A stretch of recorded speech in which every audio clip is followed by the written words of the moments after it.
Unatuona gani?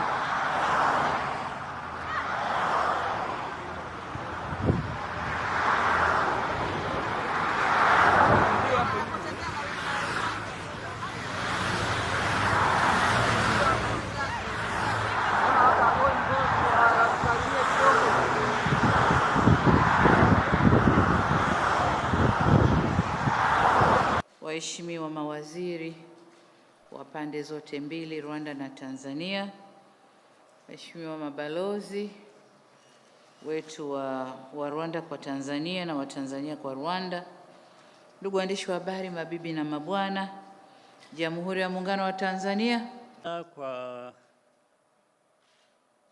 kuniwezesha kuja kuona hapa kutimiza ziara hii, ingawa ni fupi namna tulivyosema. Mambo ya muhimu kwa ukweli umeisha sema. Mimi nitaongeza kidogo ni kukushukuru sana. Imyaka yaribaye myinshi Perezida wa Repubulika y'u Rwanda Paul Kagame atagira muri Tanzania, dore ko rwose yaherukagayo tariki ya 27 n'iya 28 mu mwaka 2023. Birumvikana imyaka irenga 3 yarishize Perezida Kagame adaheruka muri Tanzania. Muri Tanzania rero ubwo yaherukagayo yakoreyeyo uruzinduko rw'iminsi 2, rwari uruzinduko rw'akazi rukomeye cyane, aho yahuye na Perezida Samia Suluhu Hassan baganira ku ngingo zitandukanye.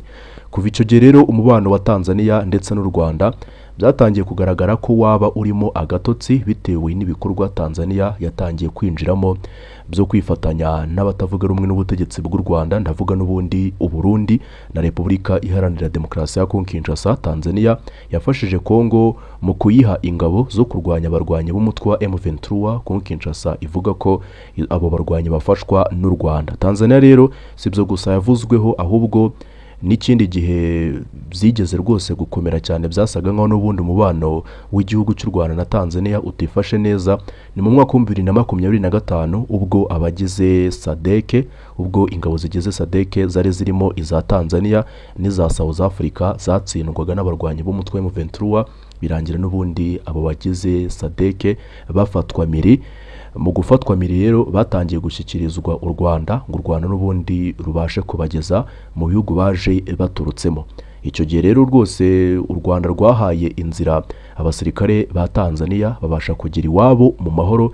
Ibyese n'ubundi bigaragaza ko u Rwanda nta nzika rufitiye Tanzania, ko rwose icyo rwifuza ari ugukomeza umubano warwo, umubano u Rwanda rufitanye na Tanzania. Ikindi rero cyatunguye benshi cyatumaga n'ubundi bamwe bakeka ko umubano wa Tanzania ndetse n'u Rwanda waba utifashe neza, ni igihe mu mwaka ushize 2025 ndakeka, sibyo sira muraza kunyihanganira, nibwo n'ubundi Samia Suluhu yatsindaga amatora. Ni mu mwaka 2025 ubwo Samia Suluhu yatsindaga amatora.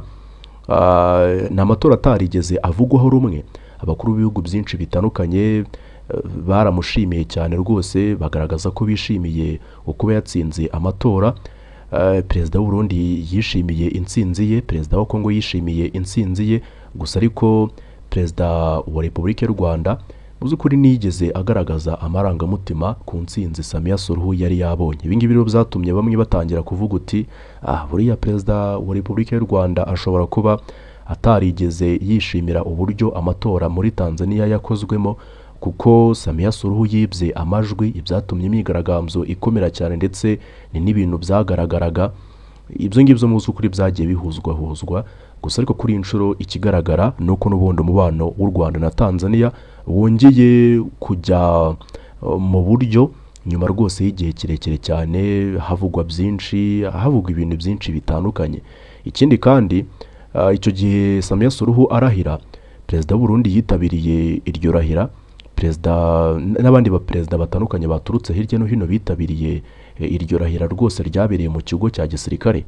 So rero kuri uyu munsi tariki ya 3 nibwo Perezida wa Repubulika y'u Rwanda Paul Kagame yakirwa muri Tanzania, ni mu biganiro rwose bigiye gutangira hagati ya Perezida Kagame ndetse na Perezida Samia Suluhu Hassan wa Tanzania. Reka rero wenda iyi nkuru tuyikomozo mu buryo burambuye ndetse nanakugezeho n'andi makuru y'ingenzi cyane ukwiye kumenya kuri uruzinduko rwa Perezida Kagame, icyo rusobanuye ndetse n'ibindi byinshi bitandukanye, kuko Tanzania ni kimwe mu bihugu mu z'ukuri byari bimaze iminsi bivugwa mu migambi itari myiza igambiriye kugirira nabi umutekano w'u Rwanda. Aho Burundi baburi na Tanzania ibiriyo, aho Burundi baburi Tanzania naho iba iriyo, aho Kongo iri Tanzania iba ihari, Angola nayo yiyunze kuri aba bombi. Byumvikane yuko n'ubundi Tanzania ishobora kuba yahinduye umukino ikaba yongeye kwerekeza amaso i Kigali bitewe n'inyungu n'ubundi ibona mu kugirana umubano mwiza na Kigali. Perezida Paul Kagame n'ubundi ategerejwe muri Tanzania ni mu ruzinduko rw'akazi rw'umunsi umwe gusa azagirira muri iki gihugu ku cyumweru tariki ya 3 Gicurasi 2026. Amakuru y'uru ruzinduko rero yemejwe na Perezidansi ya Tanzania mu itangazo yasohoye kuri uyu wa gatandatu itariki ya 2 Gicurasi. Muri ruzinduko rero Perezida Paul Kagame azakirwa anagirana ibiganiro na mugenzi we wa Tanzania Samia Suluhu Hassan. Ni ibiganiro rero bizibanda ku ngingo zirebana n'ubufatanye bw'ibihugu byombi. U Rwanda na Tanzania bifitanye mu busanzwe umubano ukomeye mu ngeri zinyuranye zirimo ubufatanye mu ikoranabuhanga n'itumanaho. Ibihugu byombi kandi byanasinyanye amasezerano y'ubufatanye mu bijyanye n'urujya n'uruza rw'abantu n'ibintu, uburezi n'amabwiriza agenga ibijyanye n'imiti.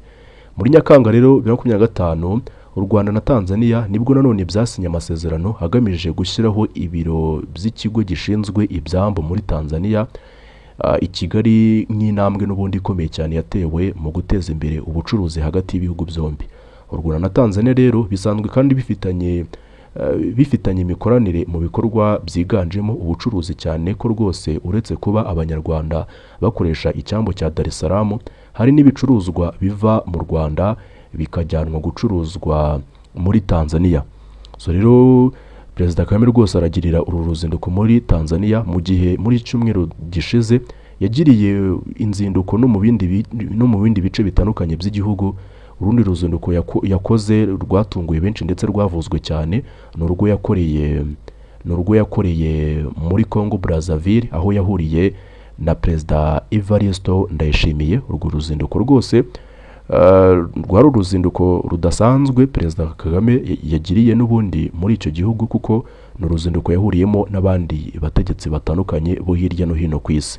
So rero icyitwa umubano w'u Rwanda na Tanzania kuri ngubu nibwo byagaragaye ko umubano w'ibihugu byombi ushobora kuba rwose umeze neza, bitewe ahanini no kuba amakuru yari amaze iminsi acaracara mu bitangazamakuru bitandukanye, aho Tanzania rwose yavuzwe kenshi gashoboka mu kohereza ingabo muri Repubulika Iharanira Demokarasi ya Kongo mu guha ubufasha ingabo za Kinshasa, ndavuga FARDC, bwo kurwanya abarwanyi b'umutwe wa M23. So rero uko mubizi buri wese uha ubufasha ingabo za FARDC mu kurwanya abarwanyi b'umutwe wa M23 aba n'ubundi ashyigikiye ibikorwa by'iterabwoba by'ihuriro ry'ingabo za leta ya Kongo, abashyigikiye ibikorwa by'iterabwoba bikorwa na FDLR bitewe n'ubufasha ihabwa n'ingabo z'ibindi bihugu.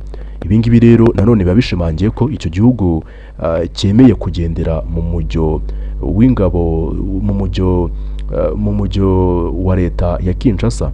Yahisemo gutangaza ko itazigira igendera mu murongo w'ibiganiro, ahubwo ko izakomeza kugendera mu murongo w'icyitwa kurwana, aho kugira ngo bagendere mu murongo w'ibiganiro, dore ko agahenge kagiye kicwa inshuro nyinshi. So rero nanone uru ruzinduko rwa Perezida Kagame ndetse n'ibi biganiro azagirana na mugenzi we wa Tanzania, benshi bagaragaza ko bishobora kuzagira ingaruka ku mubano Tanzania yari ifitanye na Congo Kinshasa, kuko Congo Kinshasa nk'uko mubizi icyo yiyemeje kugira umwanzi uwo ari we wese ubanye neza n'u Rwanda. Buri gihugu cyose kibanye neza n'u Rwanda Tshisekedi Tshilombo akigaragaza nk'umwanzi, akigaragaza nk'umwanzi rwose. We aravuga ati buri wese ubanye neza n'u Rwanda bisobanuye ko ari umwanzi wanjye. Niyo mpamvu ibyo ngibyo yabibwiye Tshisekedi Tshilombo uti niba wifuza ko tubana neza nukwiye kugenderanira n'u Rwanda. Birangira rwose Evariste Ndayishimiye agendeye muri uwo mujyo uti ibyo biroroshye, mfite icyo ngushakaho, niba ushaka ko nagirana umubano wihariye n'u Rwanda ibyo biroroshye rwose, uwo mubano sinzigira nkugirana n'u Rwanda. Ngayo nguko rero ibya Evariste Ndayishimiye rwose nuko nguko byarangiye, ariko Samia Suluhu we rwose yanze gukomeza kugendera muri ako gatsiko muri ako gatsiko n'ubundi kabavuga bati ngewe nzakomeza umubano ufitanye n'u Rwanda nzawukuraho. So rero igihari nuko bitaramenyekana neza nyirizina ibiganiro Perezida Kagame azagirana na Samia Suluhu, ariko none bikekwa ko rwose u Rwanda rushobora kuzagura amasezerano rufitanye na Tanzania. Muri make amasezerano ibihugu byombi bifitanye akarushaho kwaguka bikagera no mu zindi nzego zitandukanye zirimo iz'umutekano, bikava mu masezerano y'ubucuruzi gusa cyangwa se ubufatanye mu bigendanye n'ubucuruzi n'ibindi bitandukanye bifitiye akamaro abaturage b'ibihugu byombi, ahubwo bikagera no mu zindi hangire zirimo kuba ibihugu byombi byagirana amasezerano agendanye n'ubufatanye mu bya gisirikare ndetse n'ubusugire bw'ibihugu byombi. Ndagushimira cyane, reka dusubire no mu zindi nkuru zitandukanye. Iby'uruzinduko rwose tuzakomeza kubikurikirana gatanu kuri kagenzi kako.